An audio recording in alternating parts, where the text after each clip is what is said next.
sa pinapalabas ngayon sa social media about an alleged Chinese victim of murder tinapon sa Kawit, Cavite, lumalabas sa social media. Totoo ba yun, sir?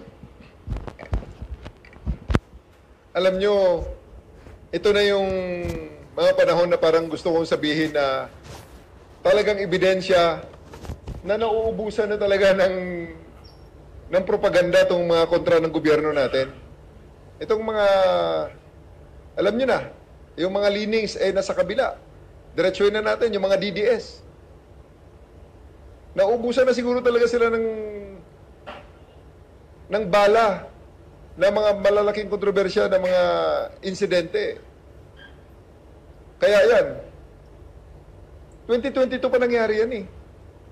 Hinuhukay, literal na hinukay sa baul para palabasin lang na para bang bago. Kasi wala na silang nakitang masama ngayon na kasing sama nung panahon nila.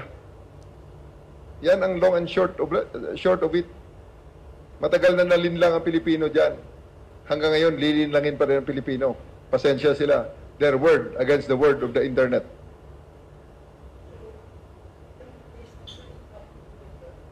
Hindi naman. Early part ng Marcos administration, September yan. 4 months after ng assumption ng ating presidente. Talagang yan, mga remnants ng diba? Hangover ng previous administration.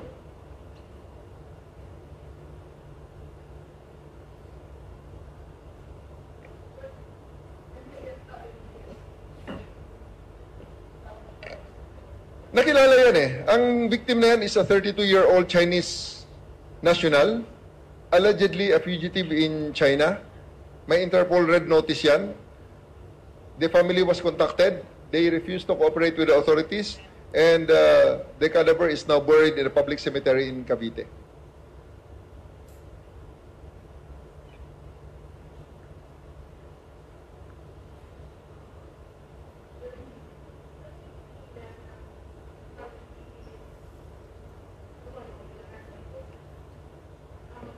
Sa ngayon kasi talaga, makikita mo naman yung mga posters na yan eh.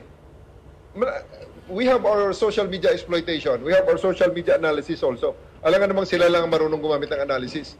Ang mga pinaka-viral dyan na mga pinaka-vitriolic na mga posters dyan, makikita mo naman ang laman anti-government propaganda at talagang tunay na mga DDS. At sila mismo nagsasabi, may nakalagay sa kanilang mga profile pictures eh. Bring PRRD home. Yun ang sinasabi nila. So, how do we label them? They are proud to be DDS. Oh. So, we'll call them on that. May nagpalabas yung pulis at saka yung Iranian na nag-away dahil sa isang traffic altercation. That happened during the last days of the waning days of Mr. Duterte's term. So bakit nga pinapalabas nila na para bang nangyari kahapon lamang? Wala na kasi silang bala. Yun nga ang masama ron. Wala na silang bala. Nauubusan na sila ng bala. Nauubusan na sila ng issue na itapon sa gobyernong ito. Kaya ayun, naghuhukay ngayon. Kaya lang nakalimutan yata nila. Talagang pinapakita lang talaga nila na medyo may kulang talaga sila eh. Di ba? Hindi ba nila na-realize yun na napakadaling hukayin? Their word will be against the record of the internet. So, napakadaling gibain ang kanilang narrative regarding that matter. Ang sa aking panawagan na lang, Pilipino tayo pare-pareho, gusto natin na mag-improve ang ating bansa. Eh, magsama-sama na lang tayo. Kalimutan nyo na muna yung mga differences na yan. All those cases, all those issues that they are saying, that they are harping about, bring PRRD home, nasa hig na eh. Andyan na nga yung international court na nga ang nagtatry eh. Gusto nyo ng tunay na batas? Gusto nyo ng patas na batas? Ano pa ba ang mas patas kaysa sa mga taga nandyan sa Hague? Eh, mga foreigners yan na wala namang pakialam sa atin. Ay sa kanila, tinitingnan lang nila kung ano ang ebidensya ng prosecution at ebidensya ng depensa. At tandaan natin, huwag natin kalimutan, ang mga sa korte na yan, sa kasong yan, ang complainant, walang iba, Pilipino pa rin. Mga Pilipinong nawalan ng pag-asa noong panahon ni Duterte. Nawalan ng pag-asa ng mga kuha ng ustisya dito sa Pilipinas. Ulitin natin yan. Huwag nating kalimutan yan. They are Filipinos. Hindi sila foreigners. Wala lang silang mapuntahan noong mga panahong yon dito sa Pilipinas, sa justice system natin, noong mga panahon ni Duterte. Kaya pumunta sila sa International Criminal Court at doon sila nagsampa ng reklamo. Kasi miyembro pa rin tayo ng mga panahong yon. Oh. So, anong nirereklamo ng mga DDS na to? Shortcut na lang ang lahat? Hindi pwedeng shortcut.